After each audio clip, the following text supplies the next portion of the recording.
Përshëndetje, sot po rikthehemi me një recetë tepër të mirë, tradicionale, krelon, të përvluar.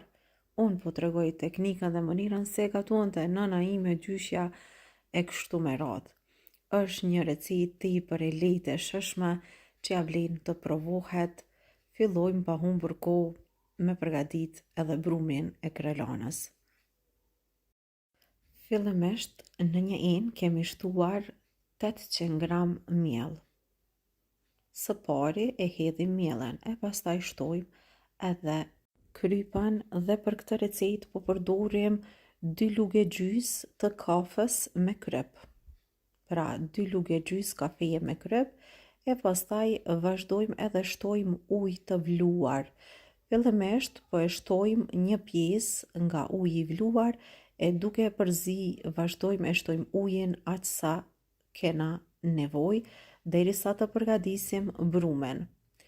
Pra në fillim kam shtuar 600 ml ujë e tash po vazhdoj po shtoj edhe pjesën tjetër të ujit e krejt në fund do ju them sa mu deshtën për ta përgatitur recetën. Në total për këtë recetë mu deshtën 900 ml ujë. Ju do ta kontrolloni brumin edhe aq ujë do t'i shtoni. Pasi që tash veç brumi është ftoft pak, të themi ashtu, por prapë është i vakët, vazhdoj me përzim me dorë edhe për me përzim ma lehtë, tash do ta hedhi në tavolinën e punës, sepse brumi ka nevojë edhe të ngjeshet pak më shumë, të përzihet më mirë. Edhe tash në tavolinë vazhdoj me përzim pak më lehtë, derisa të bëhet një brum pak më i mirë, të themi pak më elastik. Edhe pse brumin do ta la me pushu, por prap se prap duhet të përzihet brumi mirë. Vazhdojmë shtojmë miell, aq sa do të kemi nevojë, edhe tash kështu vazhdojmë derisa të na formohet brumi.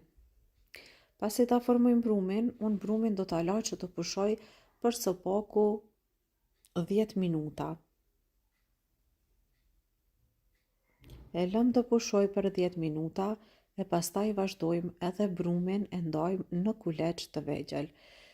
Sasinë e brumit që e kemi këtu do ta ndaj në 30 kuleç të vegjël.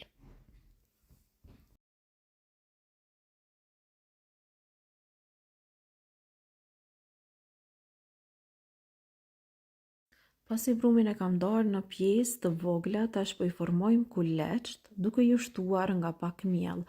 Edhe kuleçt do t'i lë anash që të pushojnë, pra derisa të përfundojmë me këto kuleç që i kemi këtu.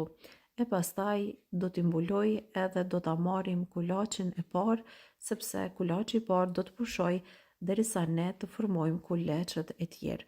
Krelon tepër e mirë e shijshme, një recetë tradicionale gjysheve tona, por që ja vlen të provohet sepse disa edhe e quajnë si fli e përvëluar, por ne i themi kështu, pra krelon e përvluar. E ju nëse e keni ndonjë emërtim tjetër, na shkruani në koment se si i thoni kësaj recete. Pasi kuleçt i kemi gati, i mbulojmë, marrim kulaçin e parë, vazhdojmë shtojmë miell sa do të kena nevojë që mos ngjitet, pra për holluese derisa ne po e hapim një petë të madhe, pra vazhdojmë edhe i çelim kuleç një nga një. Në fillim do i hapim vetëm 10 kuleçet e parë, e pastaj do të vazhdojmë edhe nga 10, do hapim edhe kuleçet e tjerë. Pra thash gjithsej, në total na dalin 30 kuleç, do me thonë 3 vende nga 10 kuleç. Është tepër e lehtë recetë që vlen të provohet, provoni edhe ju, sepse vërtet shijon shumë. Për maraklit e recetave tradicionale, është recetë që nuk duhet të harrohet. Pasi kam hapur 10 kulaçet e parë, tash marrim gjalpin që e kena shkri edhe e lyejm secilën petë një nga një.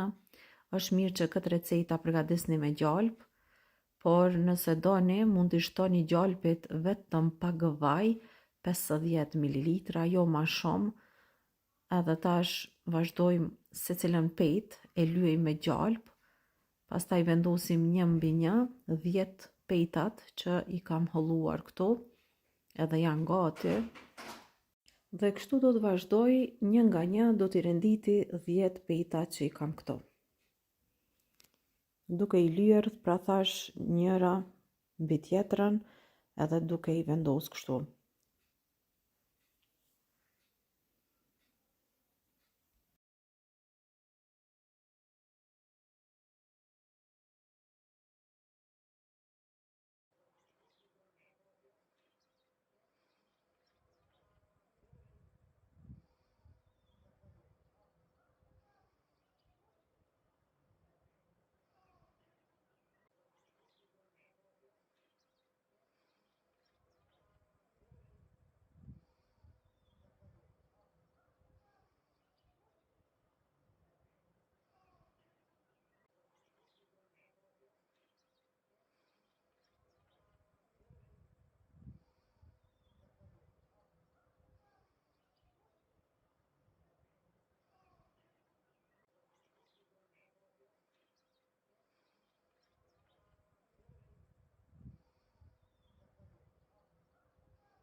Dhe tani pasi kemi arritur edhe në fund, pejtën e 10 po e vendojmë edhe do t'a largojmë anash brumin që të pushoj derisa të përgatisim edhe 20 pejtat e tjera.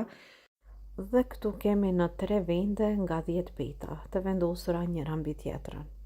Tash e marrim pra 10 pejtat e para që kanë pushu edhe vazhdojmë i hapim sa tepsia. Pra këto janë 10 pejtat e para, tash po vazhdojmë edhe po e qelim sa tepsia. Dhe pasi që ta kemi hapur pejtën e madhe, atëherë do ta vendosim në tepsi. Tepsien do ta lyeni me pak vaj ose me gjalp, si të doni ju vetë. Edhe tash vendosim 10 pejtat e para, e pasi të përfundojmë me 10 pejtat e para, pejtën do ta lyejmë me gjalp sërish. Ndoshta mund të thoni që shumë gjalp po përdorim për me përgatitur recetën, por ju them se kështu është receta, kështu e kam përgatitur më përpara, edhe çdo gjë që e përgatisni me gjalp ose përpara i kanë thënë të lynë, nuk ju ban dëm për lukthin lirisht, pra mundeni me provu recetën dhe mund t'ju them se ja vlen me provu, edhe ju them që ne krejt tepsinë nuk kena me hangër, por vetëm një sasi të vogël, edhe kështu vazhdojmë pra me përgatitë edhe recetat tradicionale. Unë them se ja vlen me provu këtë recetë, kush do në përgatisne, e dikush e përgatit edhe pa i thonë, por që unë po e paraqes një teknik të gatimit që përgatis unë edhe që vërtet ja vlen me provu, sepse përgatitet lehtë, shpejt edhe shijon shumë. Vendojmë 10 pejtat e tjera, vetëm se ja afrojmë kështu afër tepsijës, edhe vazhdojmë e lyejmë sërish pejtat mbi për të shtruar pastaj edhe 10 pejtat e tjera, që do me thonë 30 pejta. Dhe tash edhe 10 pejtat e fundit, edhe krelanën e kemi gati. Furrën e shpëretit e nxehni në temperaturë 250 gradë. Pasit që furrat janë nxehur mirë, vazhdoni edhe krelanën e pjekim në temperaturë 230 gradë për 25 deri në 30 minuta. Para se me shtime e pjek, do e presim në pjesë katrore të vogla, e pastaj më lehtë do e kemi edhe shprishjen e krelanës. Pra kështu e presim në pjesë katrore. Dikush nuk e pren hiç, por tash secili e përgatit sipas mënyrës së vet, qysh i vjen më mirë e qysh i vjen më lehtë.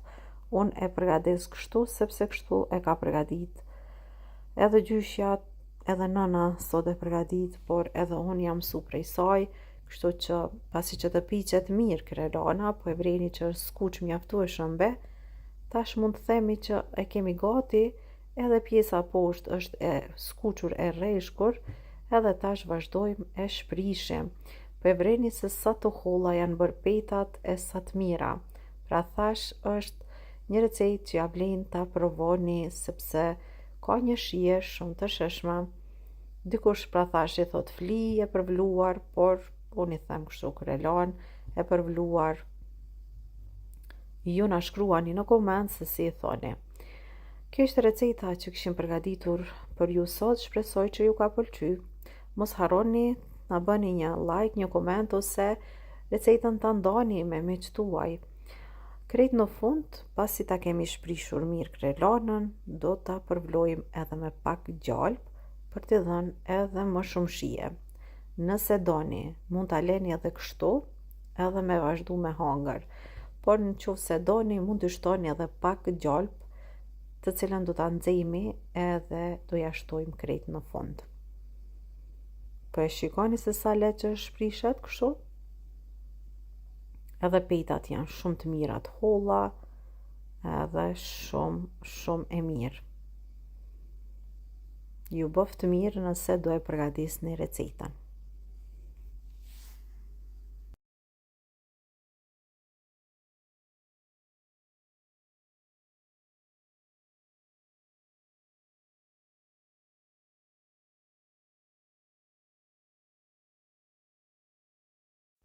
Krejt në fund e shtojmë pra gjalpin që e kena lanë që të nxehet. Mund të shtoni 3 lugë deri në 4-5 lugë të gjellës, edhe mjaftojmë pra. Dhe tash e përzim, unë e kthej edhe një herë në furr në temperaturë parafërsisht 200 gradë për 5 minuta që të nxehet edhe pak, e mandej e kemi gati për me servu, me fillu me hongër edhe me provu këtë recetë të shëshme. Ju nëse do ta provoni, ju bëft mirë. Edhe neve na bëft mirë, sepse kemi përgatit një krelan tepër të shëshëm. Mirëmbëjtje deri në recetën tjetër të radhës.